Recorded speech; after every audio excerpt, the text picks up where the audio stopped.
Sur la base des travaux de RTE et de l'Agence internationale de l'énergie, j'ai pris deux décisions fortes. La première est de prolonger tous les réacteurs nucléaires qui peuvent l'être, sans rien céder sur la sûreté. Ce sont des choix éclairés par l'expertise et par la science. S'il est nécessaire d'être prudent sur la capacité à prolonger nos réacteurs, je souhaite qu'aucun réacteur nucléaire en état de produire ne soit fermé à l'avenir compte tenu de la hausse très importante de nos besoins électriques, sauf évidemment si des raisons de sûreté s'imposent. Si les premières prolongations au-delà de 40 ans ont pu être effectuées avec succès depuis 2017, je demande à EDF d'étudier les conditions de prolongation au-delà de 50 ans en lien avec l'autorité de sûreté nucléaire. La seconde décision, qui s'inscrit dans le prolongement de l'engagement solennel que j'ai pris devant les Français le 9 novembre dernier, est que compte tenu des besoins en électricité, de la nécessité d'anticiper aussi la transition, la fin du parc existant, qui ne pourra être prolongé indéfiniment, nous allons lancer dès aujourd'hui un programme de nouveaux réacteurs nucléaires. Nous avons tiré les leçons de la construction d'EPR en Finlande, où il est aujourd'hui achevé, et en France, à Flamanville. EDF a engagé avec la filière nucléaire la conception d'un nouveau réacteur pour le marché français, l'EPR2, qui a déjà mobilisé plus d'1 million d'heures d'ingénierie et présente des progrès significatifs par rapport à l'EPR de Flamanville. Plusieurs audits externes ont également été conduits par l'État pour s'assurer de l'état de préparation de la filière. Ils seront rendus publics. Je souhaite que 6 EPR2 soient construits et que nous lancions les études sur la construction de 8 EPR2 additionnels. Nous avancerons ainsi par palier. Concrètement, nous allons engager dès les semaines à venir les chantiers préparatoires, finalisation des études de conception, saisine de la Commission nationale du débat public, définition des lieux d'implantation des 3 paires, montée en charge de la filière. Une large concertation du public aura lieu au second semestre 2022 sur l'énergie, puis des discussions parlementaires se tiendront en 2023 pour réviser la programmation pluriannuelle de l'énergie. Nous visons le début du chantier à l'horizon 2028 pour une mise en service du premier réacteur à l'horizon 2035. Ce délai de mise en œuvre justifie aussi la nécessité de prolonger nos réacteurs actuels et de développer les énergies renouvelables.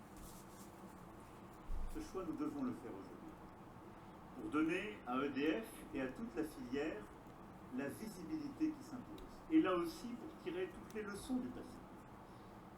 Car quand des ruptures arrivent, quand la visibilité n'est plus là, c'est à ce moment qu'il y a des ruptures de charge, c'est à ce moment qu'il y a des pertes de compétences, c'est à ce moment que nous prenons des risques.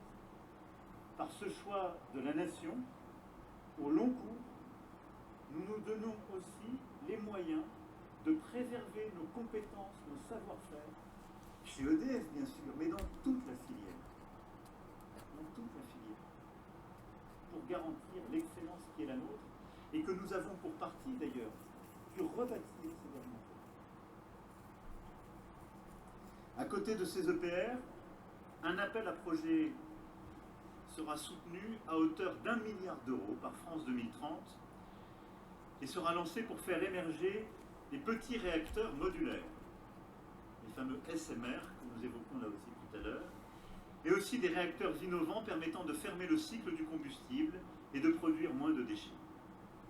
Pour 500 millions d'euros, ce seront des projets portés par EDF, Newhard, qui était évoqué tout à l'heure par le président d'EDF, et il y aura aussi 500 millions d'euros pour des projets ouverts sur les réacteurs innovants que j'évoquais à l'instant. Ces dernières années, en effet, des secteurs à forte intensité technologique, comme le spatial ou l'automobile, ont vu aussi de nouveaux acteurs profondément bouleverser des processus anciens, souvent pour le meilleur. C'est pourquoi je suis convaincu que la France a les moyens de porter une telle révolution dans le nucléaire avec des réacteurs en rupture. Je fixe un objectif ambitieux et à la mesure de l'intensité de la compétition dans le secteur, construire en France un premier prototype d'ici 2030. Nous avons déjà des startups qui se lancent, et là encore, des appels à projets seront publiés dans les prochains jours. Le CEA, qui a joué un rôle décisif dans la naissance de la filière nucléaire française, appuiera et accompagnera la montée en puissance de ces nouveaux acteurs. Ce nouveau programme pourrait conduire à la mise en service de 25 gigawatts de nouvelles capacités nucléaires d'ici 2050. Ces projets, vous l'avez compris, viennent en complémentarité, mais n'enlèvent rien à la visibilité que je donnais pour les EPR2, qui sont de toute façon nécessaires et s'inscriront avec les deux paliers que j'évoquais. Mais ils nous permettront là aussi de continuer à améliorer notre innovation technologique, à améliorer la sûreté, à réduire les déchets, à aller vers la fermeture du cycle, de même que nous continuerons l'ensemble des projets de recherche, l'ITER à Cadarache, toutes les autres solutions, les projets conduits par le CEA, dans toutes ses composantes. Mesdames et messieurs, pour mettre en œuvre ces décisions, les conditions réglementaires, financières et d'organisation de la filière et de l'État doivent être réunies. Au sein de l'État, une direction de programme interministériel dédiée au nouveau nucléaire sera créée pour en assurer le pilotage, coordonner les procédures administratives, s'assurer du respect des coûts et des délais des chantiers. EDF construira et exploitera les nouveaux EPR.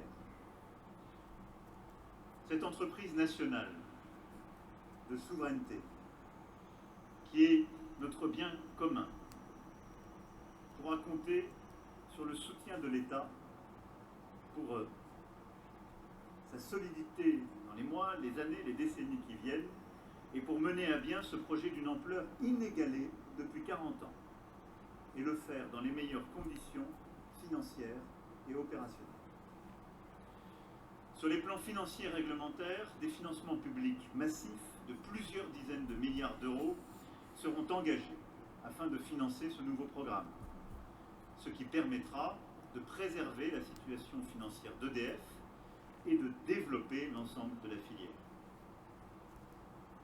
La décision prise par la Commission européenne sur la taxonomie énergétique qui, comme le GIEC, classe l'énergie nucléaire comme énergie bas carbone, est à cet égard extrêmement importante, car elle facilitera aussi le financement de ce projet. C'est d'autant plus important qu'EDF traverse une période difficile, notamment liée aux difficultés opérationnelles rencontrées sur le parc nucléaire, et comme nous l'avons fait ces dernières années, en mobilisant en 6 ans plus de 10 milliards d'euros pour le renforcement du bilan de l'entreprise, l'État prendra ses responsabilités pour sécuriser la situation financière d'EDF et sa capacité de financement à court et à moyen terme, autant que pour lui permettre de poursuivre sa stratégie de développement rentable dans le cadre de la transition énergétique. J'ajoute que nous mettrons en œuvre, en accord avec la Commission européenne, une nouvelle régulation de l'électricité nucléaire, en remplacement de l'AREN, afin que les consommateurs français, ménages comme entreprises, puissent bénéficier de prix stables, proches des coûts de production de l'électricité en France. C'est indispensable pour que nous puissions tirer tous les bénéfices de l'investissement historique de la nation et de l'investissement que nous sommes en train